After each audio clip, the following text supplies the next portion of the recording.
We are not doctors. Nothing in this podcast should be taken as medical advice. Consult your physician before starting any workout routine.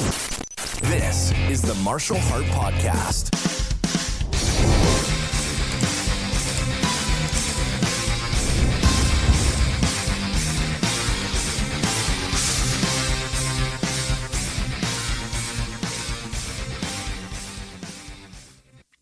Hey everybody, how you doing? Welcome back. And it is September 10th, 2024, I think, isn't it? Yes, September 10th, 2024. And this is my update on, hey, we got to have a heart attack and now we're trying to recover. So yesterday I had my first real cardiac rehab appointment. So here's what that entails. So essentially you show up and you sit through a 15-minute educational thing on,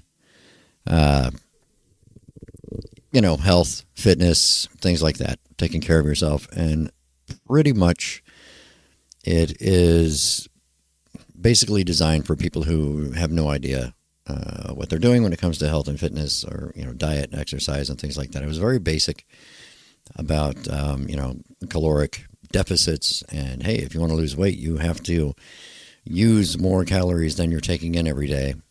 And if you're going to gain weight, guess what? You have to use fewer calories than what you're taking in every day. There's some stuff about bone density and resistance exercises, resistance workouts, using weights, different things like that. Hey, there's a train going by. This will be a good test to see if you guys can hear it. It's blowing its whistle. I don't know. I don't think I can hear it in the headphones, but anyhow, that's the wizardry of modern audio equipment. I can manipulate things in my environment so that you can't hear even a train going by that's blowing its whistle. It's pretty cool. Anyway, so you sit through that class, and it's going to be a different class. They're going to cover a whole bunch of different topics over this 36 appointment long thing. And then you walk around a track as a warm-up lap. And then they had me, this is my first time doing it, so they had me get on a treadmill for 15 minutes, and then I did an exercise bike for 15 minutes. And I forget the name of the exercise bike, but it's the kind that you sit on and it moves your arms as well. You're going back and forth with your arms while you pedal. So I did that. But 15 minutes on the treadmill, they had me walking at a 20-minute pace, 20-minute mile, which is fairly slow. My heart rate peaked around 87 beats per minute while doing that. So then when they transitioned me over to the exercise bike, my heart rate went up to about 101.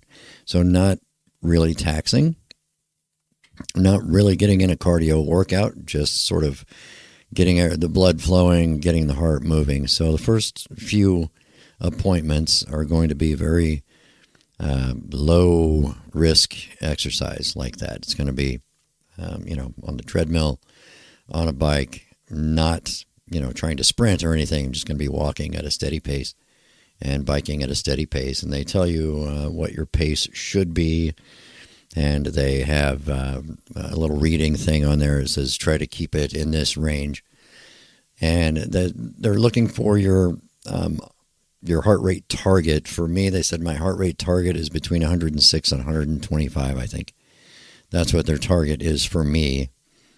Either, I'm not sure if it's for the entire thing or if it's just for this week, or the first week, or second week, the first few appointments. I don't know if that's going to gradually increase. But that's what they told me yesterday. That's my target, 106 to 125. So we were kind of close to hitting, beginning to hit my target today. It wasn't really, I didn't really break a sweat or anything, so it wasn't difficult exercise. It was very mild. But again, they're trying to gauge where I am in my recovery and how it feels. So only probably somebody who's had a heart attack and probably had a stent procedure, an angio, will be able to answer this question because it's different for everyone. But for me, it felt like scratching in my chest. in different places. It wasn't just like in one spot. So it was kind of weird. And I don't know if that's the blood going through the veins that were worked on. I always thought veins and arteries didn't have nerve endings, so you shouldn't feel things. But I don't know if you can feel differences in the blood flow through them. But it felt almost like scratches. Just mild scratching, not like a constant ripping, but just like a inside in different points inside my chest, and it was just a little strange. I didn't really have the shortness of breath. I didn't have any increased chest pressure or chest pain, but I felt that scratching, and I had the normal chest pressure that I've had for the last few days and the last few weeks now, but nothing new in that regard. The exercise bike is really uncomfortable. I have a bony ass, and the thing was no fun to sit on at all. So I'm going to pick a different one next time. So, that's where that goes. Otherwise, it was okay. I mean, you do that. Well, I guess I skipped a part. When you get there, you sit down, they take your blood pressure, then you put on your heart monitor. Then you go do these things because they're monitoring your heart throughout the entire process. And then after you do your exercising, you take a lap or two, cool down lap, which it didn't really need to cool down, but it felt good to keep walking. So I walked 2 laps. Everybody else just walked 1, and they were waiting for me. So I don't know if I screwed up and I should only do 1, because I don't like it when I show up there and you walk around and everybody's just sitting there waiting. So I feel like I was inconveniencing people. So I'll do 1 lap next time. But then you sit down, they take your blood pressure again. You do some cool down stretching. We did anyway. I did with my therapist. I don't know if the other guys did. It's my class, it's all men, all older gentlemen, as they say. I don't know how old they are. They appear to be older than me, but that doesn't say much. Because it's really hard for me to gauge how old people are these days. They could be younger than me for all I know. But it was just us. There's 3 of us. And so I didn't see them doing any stretching, but I stretched because my therapist said, hey, let's do some cool down stretching. So I did it. Okay. Then they have you take your heart monitor off and you just kind of sign out and go on about your business, and it took off. So today I'm supposed to go again today, but I have the cardiologist appointment, so I'm probably not going to make it because they're going to overlap, and you only start so late in the evening because those people have to go home too. So it's kind of, if you show up late, you can't do it. So I'm probably not going to make it today, and so the next one would be Thursday. So maybe tomorrow I would work out at home in the evening, perhaps, like right around the time that I would be doing my cardiac rehab or something. Maybe I'll start doing that. When I do work out at home, I'll stay on the same schedule. But it wasn't too difficult. I'm sure the difficulty is going to increase gradually as we go along, because they're going to need to challenge my heart and find out where I am.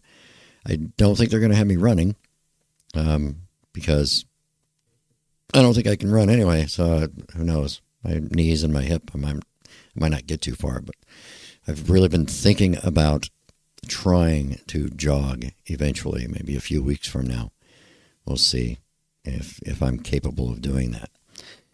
So the other big thing that I didn't actually talk about yet is, for those of you who know me in real life, you know that I smoked, and I smoked for over 40 years. I've been a smoker since I was 15 or 16 years old.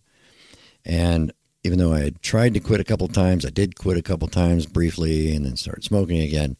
It's been like the one habit that I've never been able to break. But for the last couple of years, I've been taking it seriously, trying to quit. So I was gradually cutting down. I was on the medicine that's supposed to take away your cravings, so on and so forth. And we were at the place where the only decision that needed to be made was, this is my quit day. And I hadn't made that decision yet because I don't know. Hey, I'm an addict and I really liked smoking. So I will tell everyone on the planet, not good. Smoking's not good. You shouldn't do it. And we've made sure our kids understood that, and that it's an addiction that's hard to break. And, they say it's just as hard as to kick as heroin, I guess. But I quit the day I went to the emergency room with a heart attack. So it was a convenient place to decide, hey, this is my quit day. So I actually threw a cigarette onto the ground and got into the car and was driven to the emergency room. And that was my last cigarette. And I haven't had one since. So that was August 11th. So it's coming up on a month. 1 month cigarette-free, smoke-free, nicotine-free. Really, I didn't. They offered at the hospital, do you want some patches or some gum or something like that to help you get through it? And I said no. So I'm doing okay. It's very hard because over the course of 40 years, you build these habits of, I'm going to get a cup of coffee in the morning, go sit on the back porch, let the dogs out, and have a cigarette while I have my morning coffee. Or, wow, I just had dinner. It's time to go outside and, let the dogs out. Letting the dogs out was a really good excuse to go outside and smoke because I didn't smoke inside. So I would go outside, and when I went outside, the dogs would always want to go with me. So that was my excuse. I have to let the dogs out. So I would let the dogs out and let them run around in the yard so I could smoke. And it was terrible. Those things are the hardest things to break. So, and it was always confusing for people because it was such a contradiction, because I had always tried to be a healthy person, exercised, and worked out all the time and was doing all this physical activity. But I also had this really, really bad habit that I smoked. So now I don't. Now I'm cigarette free, but I really wish I was having a cigarette right now, actually. But the craving is the worst part. The nicotine is supposed to be completely out of my system by now because, after about 14 days, it's completely gone. So there's no more nicotine in my system controlling what I'm doing. So right now, it is strictly the habit that has been formed over the course of 40 years of, this is when I should be having a cigarette right now. And I'm going to go out and have a cigarette right now because it's like a timing thing. It's like your body understands, this is when I need to go have a cigarette because this is when I normally would go have a cigarette. And you get those attacks, I guess you could call them. You get those. It just hits you. You open the refrigerator and you grab something and it triggers you and you're like, wow, I should go have a cigarette. But then you're like, wait, I forgot I don't smoke anymore because I had a heart attack. Anyway, so, my loved ones are very proud of that. They're not proud of the fact that it took a heart attack to get me to stop, but they're proud of the fact that I quit smoking, and I'm pretty proud of that too. Like I said, it was kind of an embarrassment that it was so hard for me to quit. I've always been hey, you just got to be determined, and you can, if you work at it and work hard, you can get it done. And the one thing I couldn't get done was quit smoking. So I got that done. And so, hey, a heart attack, they say it's going to take 8 years off your life. Maybe quitting smoking added 5 years to my life. I don't know. Maybe if I exercise enough, I'll break even on this deal. Who knows? We'll see. I guess only time will tell. So that's going to be it for today. And I appreciate everyone listening. And I'm going to let you listen to this outro music for a little bit while I sign off. But the new backdrop, let me know what you think. This is all stuff that I had around the house anyway. It's my stuff. So no real investment. And, let me know. I don't know. It might be cool. It might be not. Who knows? But until next time, everybody, take care. Take care of yourself. Take care of your family. Eat right and exercise. And go see your doctor.